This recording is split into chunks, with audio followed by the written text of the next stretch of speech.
नमस्कार जी सभी को। मेरा नाम है दीपक और मेरे साथ हैं आनंद सर। हम लोग आनंद सर की लाइफ स्टोरी पे एक सीरीज़ कवर कर रहे हैं और ये वीडियो उस सीरीज़ का 33rd पार्ट है। तो अभी तक हमने सर की लाइफ के बहुत सारे एस्पेक्ट कवर किए और सोशल मीडिया पे या हमारे जो भी दोस्त लोग हमें देख रहे हैं, वो लोग मेजरली सर से मेडिटेशन के लिए जुड़े हैं, क्योंकि सर ध्यान से संबंधित बातें करते हैं और अध्यात्म की बातें करते हैं। तो सर, इस वीडियो में मैं ये जानना चाहूँगा कि मेडिटेशन के बहुत सारे फॉर्म्स हैं। जैसे मतलब मेरे को लग रहा है कि हंड्रेड्स में होंगे, कि अगर इंडिया में ही हम देखें कि जितनी तरीके के मेडिटेशन फॉलो होते हैं, तो आपने उनमें से विपश्यना ही क्यों चुना अपने लिए? कुछ तो शायद बाई चांस हुआ। मैं जब एमए कर रहा था तो उस समय मुझे कुछ एक्सपीरियंसेस हुए। वो अभी तक के मेरे डीपेस्ट एक्सपीरियंसेस हैं, बहुत फ्लैटरिंग। उसके बाद मैंने पढ़ना शुरू किया थोड़ा सा ओशो की शुरुआती किताबें, फिर जय कृष्णमूर्ति। तो मेरा जो अपना एक्सपीरियंस था कि ब्लैंक हो जाता है, अंदर खाली हो जाता है, और मेरा तो इतना खाली कि मेमोरी ख़त्म हो गई थी काफ़ी देर तक। तो मैं उससे रिलेटेड ढूंढता था ये लोग क्या बोल रहे हैं। तो कृष्णमूर्ति जी तो इसी की बात करते हैं, साइलेंस। और ओशो की जो शुरुआती किताबें हैं, खासकर एक किताब याद है मुझे, घाट भुलाना बाट बिन, अब शायद वो छपती है कि नहीं, लेकिन उसमें उन्होंने एग्जैक्टली वही बात की जो कृष्णमूर्ति जी करते हैं। कृष्णमूर्ति जी को मैंने बाद में पढ़ा। तो ये मेरी डेफिनेशन थी कि भाई मन खाली हो जाता है, लेकिन कॉन्शियसली मैं कितना भी कोशिश करूं मेरा मन खाली होता नहीं था। वो एक्सपीरियंस जो हुए 3 साल, वो अलग बात है। सॉरी, खांसी ठीक नहीं हुई अभी। अब तो ये एक्सपीरियंसेस हुए थे लेट 70s और अर्ली 80s में। और वो वे 3 साल तक काफ़ी इंटेंस रहे, उसके बाद भी थोड़े थोड़े होते रहे। शांति निकेतन में गया 85 में। तो शांति निकेतन में तो मुझे कोई साधक मिला नहीं। तो शांति निकेतन में कोई आगे मैं नहीं बढ़ पाया कि भाई ध्यान की ओर। फिर कृष्णमूर्ति जी का असर हुआ जब उनकी किताबें पढ़ी। फिर मैं ऋषि वैली स्कूल भी गया, तो वहाँ कोई भी प्रैक्टिस नहीं करता था, कोई फॉर्मल मेडिटेशन। और कृष्णमूर्ति जी भी शायद इसके खिलाफ ही बोलते थे कि truth is a pathless land, कोई उसका तरीका नहीं है। पर एक दो चीज़ें मेरी पकड़ में आई थी। एक तो शांत बैठ जाओ प्रकृति में और उसको ऑब्जर्व करो। एक था कि अपनी थॉट्स को देखो, कैसे आ रहे हैं कैसे जा रहे हैं, देखो देखो देखो, और फिर थॉट्स बंद हो जाते हैं। हालांकि मेरे बंद होते नहीं थे, पर एक वो टेक्निक उनसे मुझे मिली जिसका मैं यूज़ तो नहीं कर पाया उस समय। अब तो शांति निकेतन के बाद मैं ऋषि वैली गया। ऋषि वैली से भी मैं फिर 85 में वहाँ से निकल गया था। 85 में 86 या 7 में। उसके बाद मैं एनजीओ लाइन में आ गया और थोड़ा ये कंसल्टेंसी करने लगा शिक्षा में। तो मेरा एक दोस्त मिला जो एक एनजीओ चला रहा था, और वो मेरे से ये बात करने लगा विपස්සना की। अब मुझे कोई अट्रैक्शन हुआ नहीं इसका। मैंने कहा यार ये पता नहीं क्या है। वो 4 साल तक मेरे पीछे पड़ा रहा, क्योंकि मैं वहाँ उनके टीचर्स की ट्रेनिंग करने जाता था। चौथे साल उसने बोला, वो ट्रेनिंग ही थी तब भी और ख़त्म हो गई थी, कि भाई तू कहाँ जाएगा अभी? देहरादून होते हुए जाएगा। मैंने कहा हाँ। तो देहरादून में तुझे ड्रॉप कर दूंगा और तो वहाँ से तुझे जहाँ भी जाना है। वो उनकी एक ट्रिक भी थी। उनको पता नहीं क्या लग रहा था कि ये बहुत गहरा ध्यान कर सकता है, उनका कोई है संस्कार, और ये अगर ये सीख जाएगा तो उसको बहुत फ़ायदा होगा। पर ये मान नहीं रहा। तो ये वो ऑर्गेनाइजर्स में से एक थे।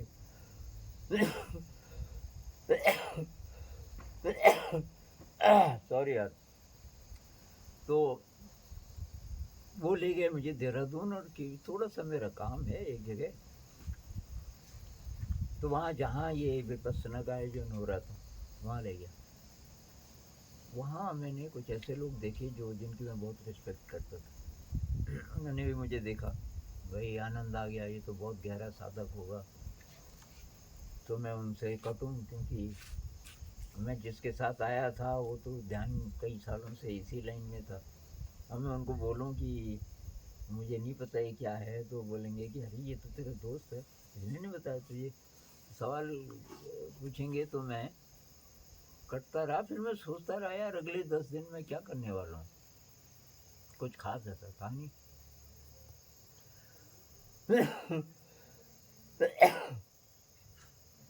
तो मैंने सोचा इतने लोग ट्राई कर रहे हैं, मैं भी कर लेता हूँ।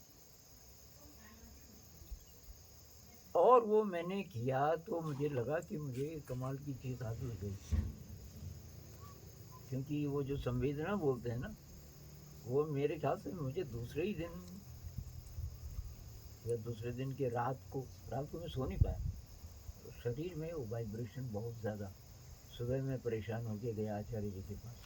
मैंने कहा मेरे तो सिर से पाँव तो कुछ हो रहा है। तो मुस्कुराए, तेरा कल्याण हो गया।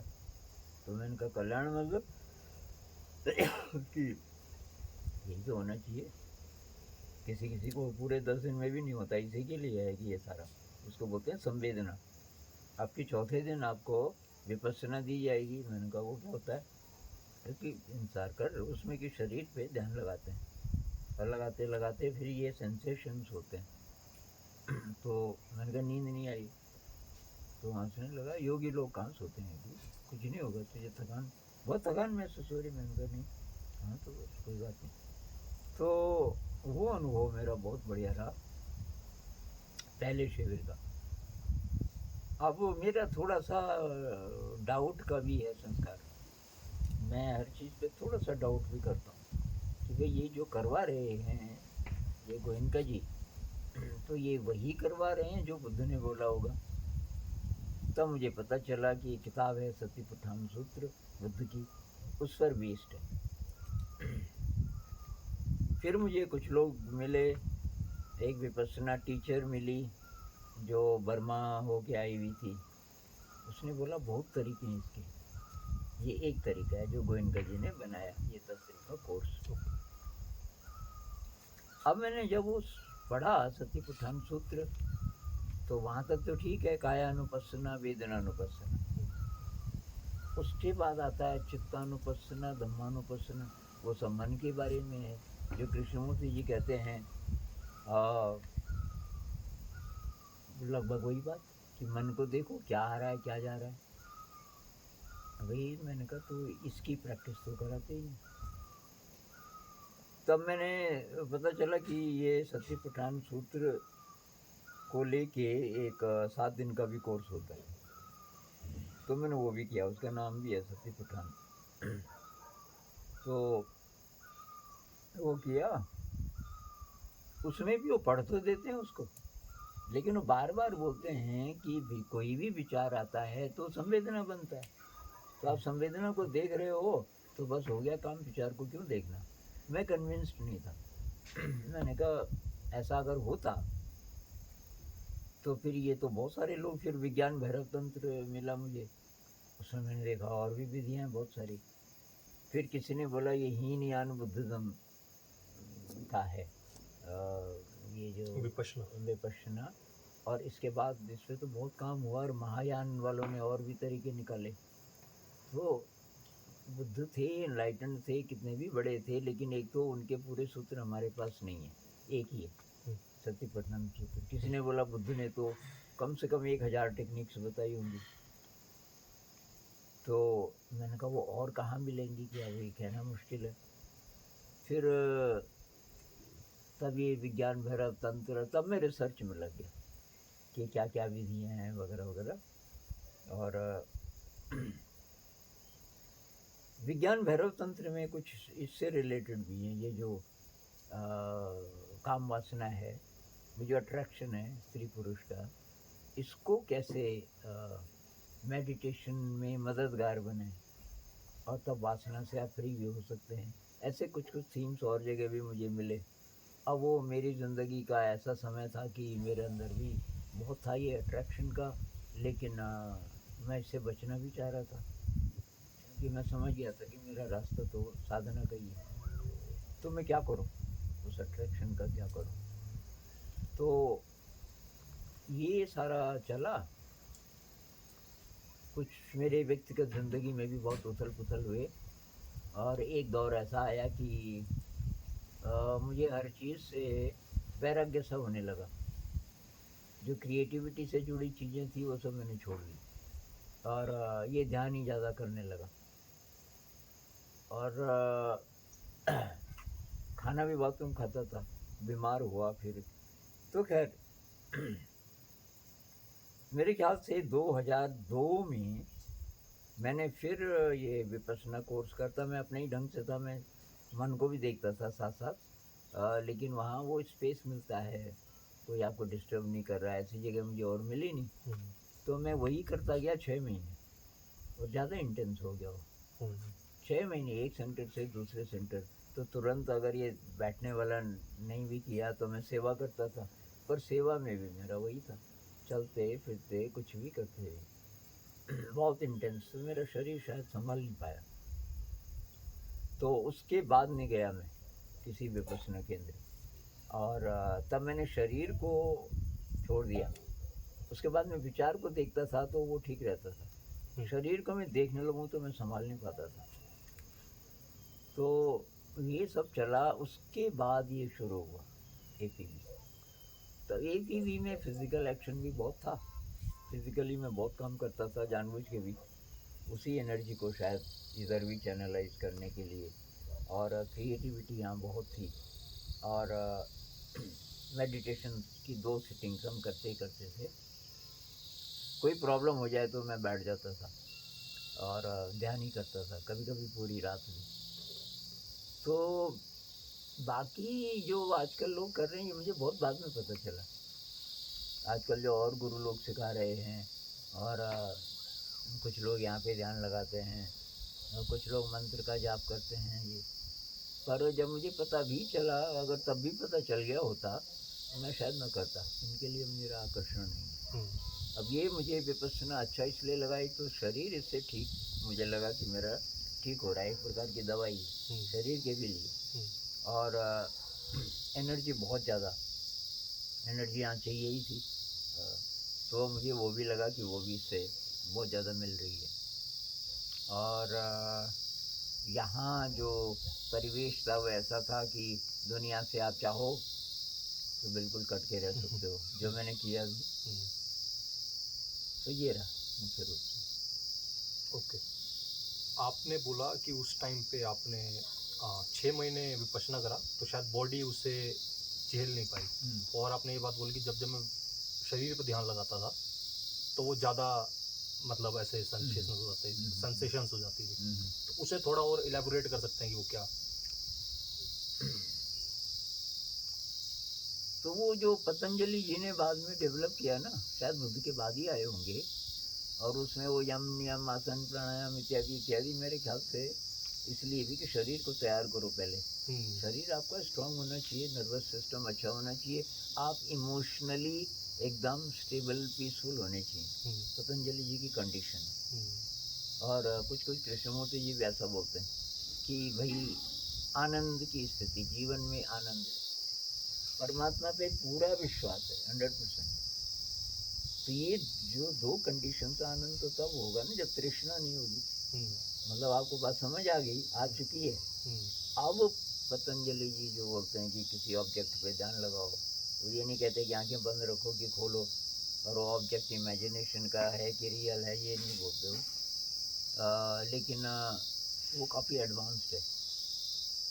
तो मेरा जो शरीर है वो तैयार नहीं था, क्योंकि मैं तो बचपन से, जब मैं पैदा हुआ तभी से मतलब जैसे प्रॉब्लम थी शरीर में, अंडरवेट था, बहुत पतला था हमेशा ही ज़िंदगी में, और लेकिन बहुत एक्टिव भी था।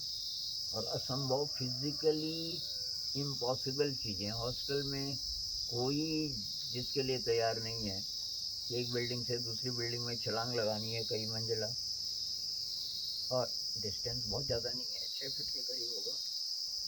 लगा तो कोई भी सकता था, लेकिन किसी की डर, हिम्मत नहीं पड़ती थी। हम्म, एक बार ऐसा हुआ, मैंने कहा यार कुछ नहीं, मैंने अपनी चप्पल उतार के वहाँ फेंकी और सब हंस रहे। हो गया कि बस, उनको ये नहीं था कि सचमुच करेगा। और मैं आया उधर से दौड़ के, जब मैंने छलांग लगाई उनकी चीख निकली कि ये गया। मैं कही तो बहुत कम है डिस्टेंस, जाओ तुम भी जाओ। अरे मर रहे हैं हम, अगर थोड़ा सा गड़बड़ हो गया तो ये मेरा था शरीर से।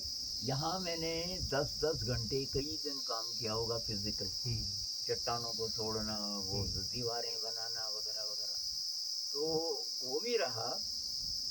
और शरीर तो खैर फिजिकली और तो ठीक है, पर ये ध्यान के लिए विपस्सना मेडिटेशन इतना ज़्यादा रात दिन हर समय, तो उसके लिए शरीर शायद मेरा तैयार नहीं था। अब मन में था कि वो कहानियाँ नहीं होती, पार्वती जी ने 10,000 साल ध्यान किया।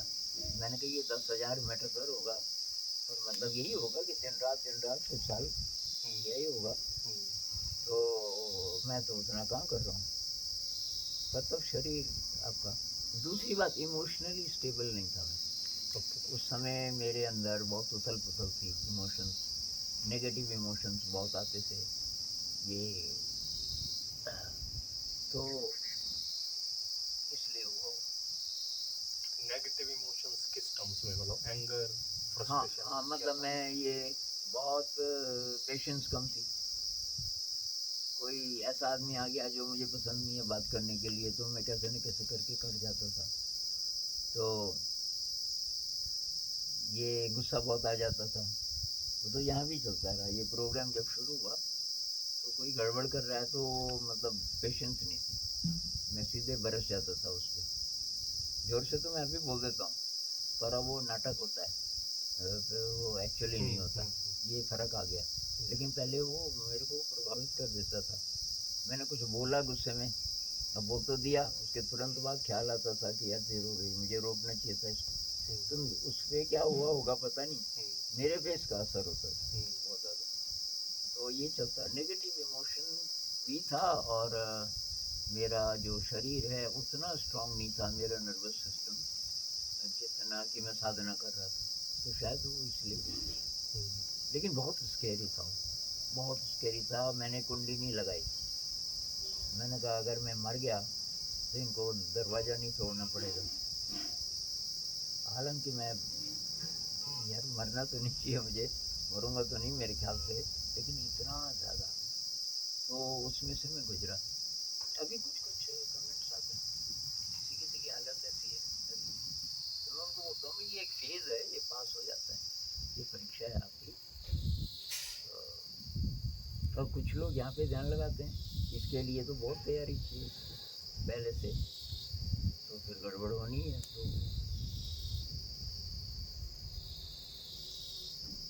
अच्छा, और एक चीज़, मैं ऐसे, जैसे मेरा क्वेश्चन है कि हम इंडिया में रह रहे हैं ना, इंडिया काइंड ऑफ बिल्कुल स्टार्टिंग से वैदिक कल्चर और ये सब था। यहाँ गुरुकुल थे या मेडिटेशन वगैरह, मेरे को लगता है इंडिया के लिए तो नॉर्मल ही रहा होगा बिल्कुल ना, चाहे बाकी प्लेनेट के लिए नहीं पता।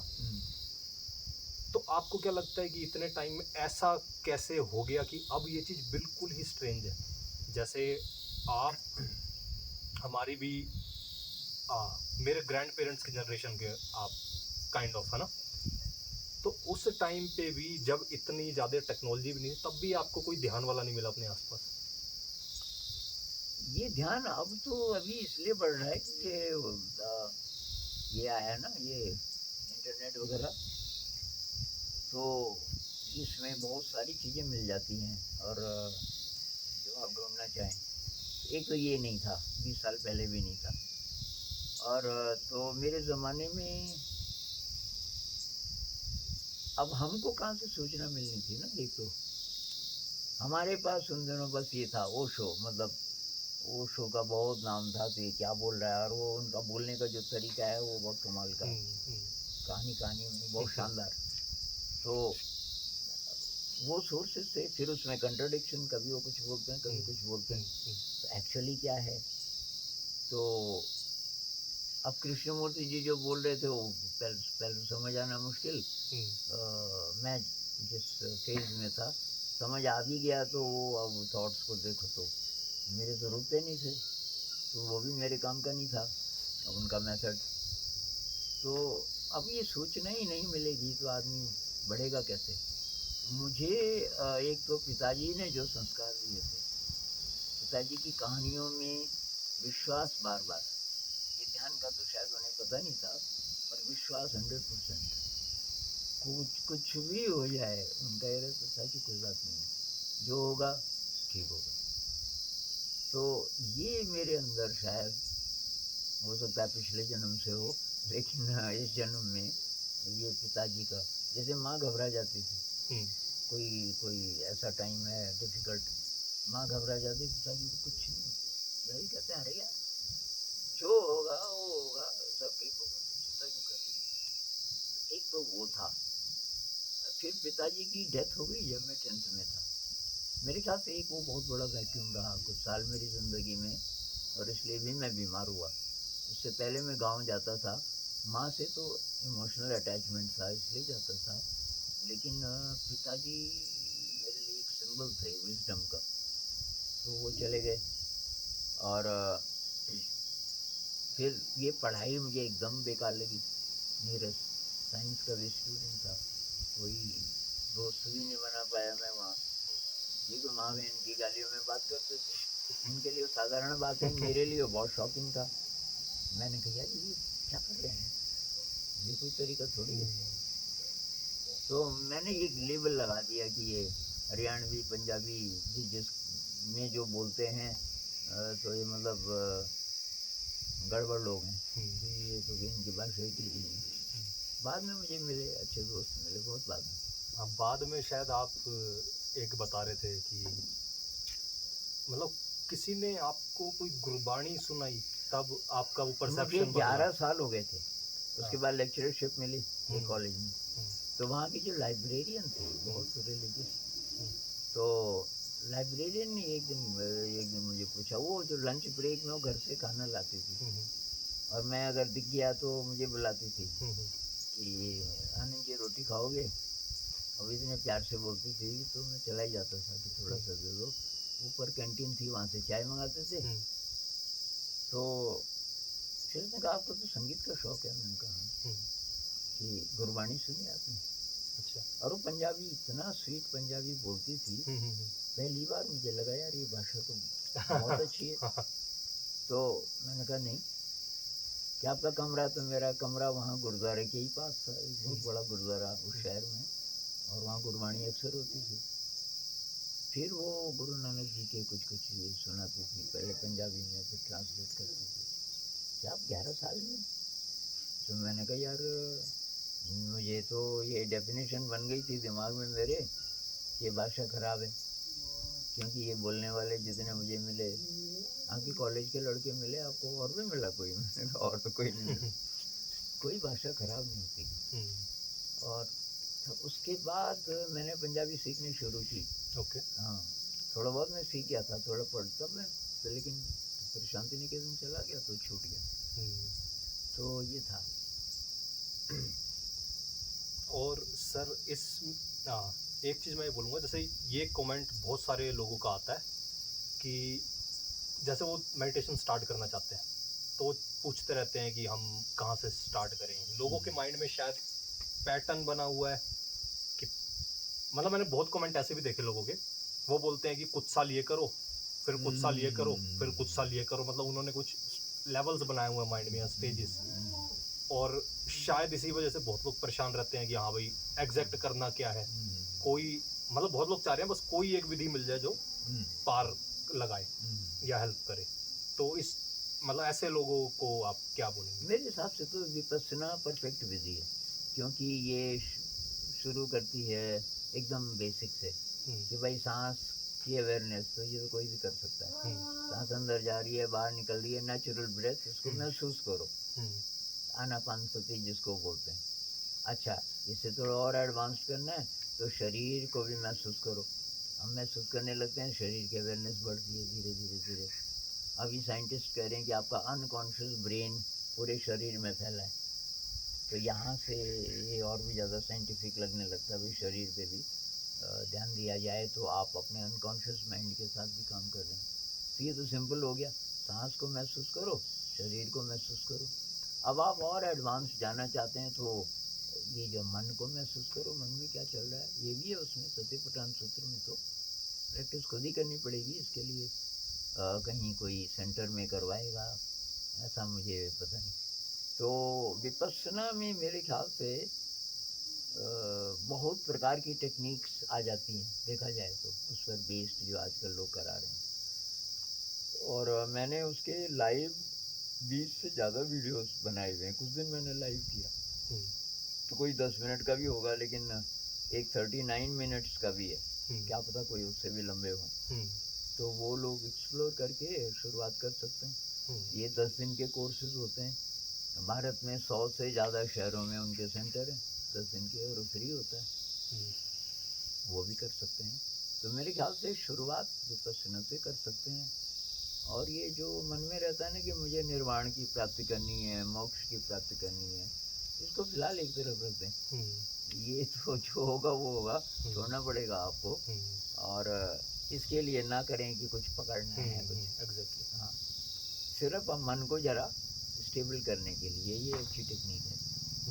अंत में तो शायद यही होगा कि कोई टेक्निक नहीं, आपकी ज़िंदगी ऐसी हो गई कि आप डिस्ट्रैक्ट नहीं होते, तो तब आपको बहुत ज़्यादा बैठ के ध्यान करने की भी ज़रूरत नहीं, वो अंतिम है। लेकिन शुरुआत में थोड़ा सा, छोटे बच्चे को आप आवाज़ सिखाते हो तो उसका हाथ पकड़ते हो, बिल्कुल। ये वही वाली बात है। ये जो टेक्निक्स हैं कि भाई थोड़ा मदद चाहिए शुरुआत में।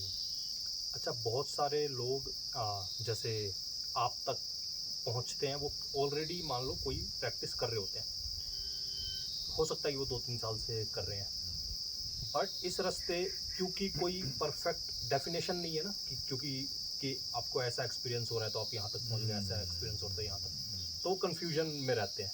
मतलब ऐसे भी बहुत लोग हैं जो कोई ना कोई टेक्निक फॉलो कर रहे हैं ऑलरेडी, और वो लिखते हैं कि सर हम ये कर रहे हैं, हम ये कर रहे हैं, क्या ये ठीक है, मतलब उनके मन में डाउट रहता है। तो ऐसे लोगों को आप मतलब क्या बोलना चाहेंगे? मैं बोलता हूँ अगर तो ये सूट कर रहा है, अगर तो ठीक ठीक चल रहा है, आपको अच्छा लग रहा है, मतलब अच्छी, कुछ गड़बड़ नहीं हो रही, तो आप चालू रखो इसको, जो भी कर रहे हो इसका मतलब वो अच्छा है आपके लिए। और अगर गड़बड़ हो रही है, जैसे गड़बड़ से कैसे गड़बड़ से मतलब जैसे एक भाई मिला यहाँ पे ध्यान लगाता है, कोई गुरुजी करवाते होंगे आजकल, क्या पता, यहाँ पे ध्यान, तो उसको झटके लगते हैं, कुछ कुछ दिनों में उसको झटके लगते हैं और गिरता है नीचे कहीं, और फिर 3-4 दिन काम नहीं कर पाता। ठीक ठाक है, हट्टा कट्टा नौजवान यहाँ आया था कि मैंने कहा कौन सा ध्यान करता है कि यहाँ पे, यार मैंने कहा यहाँ पे मत लगा, फिर तेरे को समझ नहीं आई बात, इससे जो रिलीज हो रही होगी एनर्जी वो तो संभाल नहीं पा रहा, तो ये विपස්සना कर, सांस पे ध्यान लगा, शरीर पे ध्यान लगा, तो उसके बाद जाने के बाद कुछ आया नहीं, मेरे ख्याल से ठीक हो गया होगा। तो अगर सूट कर रहा है तो जो भी आप कर रहे हो, सूट का मतलब ये नहीं कि आपको ब्लिस की फीलिंग आ रही है, लोग आजकल बोलते हैं ना डोपामिन मिल रहा है, ये मिल रहा है, उसके लिए नहीं है ये तो ये है कि आपका मन शांत हो रहा है, और ज़िंदगी में प्रॉब्लम नहीं लग रही, और ये एंजाइटी नहीं है, फ्यूचर की नहीं सोच रहे ज़्यादा, पास्ट की नहीं सोच रहे ज़्यादा, वर्तमान में ठीक से आप रह ले रहे हो, जो काम करना है वो काम आप आराम से कर ले रहे हो, तो इतना बहुत है। और हम किसी पकड़ने की कोशिश न करें कि ब्लिस की फीलिंग आएगी। अब विपश्यना मेडिटेशन में तो दर्द भी होता है, बिल्कुल मुझे तो बहुत बिल्कुल ज़्यादा बिल्कुल। हुआ। अब जा करके शरीर में ये जो जिसको दुखद संवेदना बोलते हैं ना वो, उस कोर्स में, तो वो अब मेरा ख़त्म हुआ। तो मैं यही बोलता हूँ, अब जो बिगिनर हैं उनको तो मैं यही सजेस्ट करता हूँ विपश्यना, क्योंकि आसान है, यहाँ से शुरू करो और तब आप जितना भी कर सको आगे। एक लास्ट क्वेश्चन इसमें ये लेते हैं। जैसे कई लोगों का वो उनका एक्सपीरियंस ये होता है कि सर मैंने एक बार मेरे को बहुत डीप एक्सपीरियंस हुआ पर उसके बाद वो आज तक नहीं हुआ, तो वो परेशान हो जाते हैं उसी के लिए ना, कि मैं बहुत ट्राई करता हूँ चाहे करती हूँ पर वैसा नहीं हो रहा है ना। तो इस चीज़ पे आप क्या ये कहेंगे? तो लालच है ना, ये तो ग्रीड है। आप नेगेटिव इमोशन को बढ़ा रहे हैं। ध्यान है नेगेटिव इमोशन को ख़त्म करने के लिए, कि तृष्णा, बुद्ध कहते हैं तृष्णा मतलब ये जो डिज़ायर है कुछ पाने की, ये this is the root cause of suffering, इसी से दुख है। अब आप ध्यान में उसी को बढ़ा रहे हो कि जो वो चाहिए, भाई काहे के लिए चाहिए? दुख मिले सुख मिले, ये सुखद दुखद संवेदना शरीर में आती रहेगी, उसको तटस्थ भाव से देखना सीखना है। ये विपश्यना में बुद्ध ये सिखा रहे हैं कि सब अनित्य है, सब मतलब चलायमान है, जो है उसको आप तटस्थ होकर देखना सीखो, just be a witness. Krishna ji भी यही बोलते हैं कि भाई आप देखो,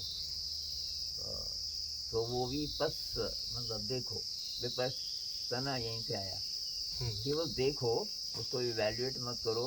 अब दुखद है तो धक्का मत दो, सुखद है तो उसको अपनी तरह मत खींचो। ये तो उल्टा हो गया, भाई तुमको जो भी हुआ हुआ भूल जाओ, उसको भूल जाओ। और अभी अगर ऐसा हो रहा है शरीर में कि अच्छा नहीं लग रहा, उसको भी एक्सेप्ट करो। ठीक है, तो इस वीडियो में हम यहीं तक रखते हैं। बाकी मुझे होप है कि बहुत सारे लोगों के, क्योंकि इस वीडियो में हमने मेनली मेडिटेशन पे बात करी, तो बहुत सारे मेडिटेशन से रिलेटेड क्वेश्चन आंसर हो गए होंगे। और बीच बीच में सर ने कुछ अपने ऐसे एक्सपीरियंस शेयर करे कि सर इस छत से उस छत छलांग लगाते थे, तो ऐसा कोई करके ना देखे कि सर सच में। अभी वैसे हम एक वीडियो कवर करेंगे कि सर के काइंड ऑफ कि इनकी क्या रिस्पॉन्सिबिलिटीज़ हैं या फिर ये क्या क्या काम करते हैं ना। जैसे बहुत लोगों को ऐसे लगता है कि सर यहाँ हिमालय में शांति से बैठे हुए हैं। हाँ, ये इन्हें कमेंट था कि बाबा जी आप तो आराम से बैठे हैं, हाँ कुछ आपकी वो जिम्मेदारी तो है नहीं, और हमारी मेरी तो माँ की भी तबीयत खराब रहती है, ये भी रहती है। अरे मैंने कहा आराम से, तो मैं फिर भी बैठा हूँ। इस पे हम आगे फुल वीडियो एक कवर करेंगे। तो हाँ, ये सारी चीज़ें हम उसमें डिस्कस करेंगे। अभी के लिए इतना ही रखते हैं, तो थैंक यू एवरीवन।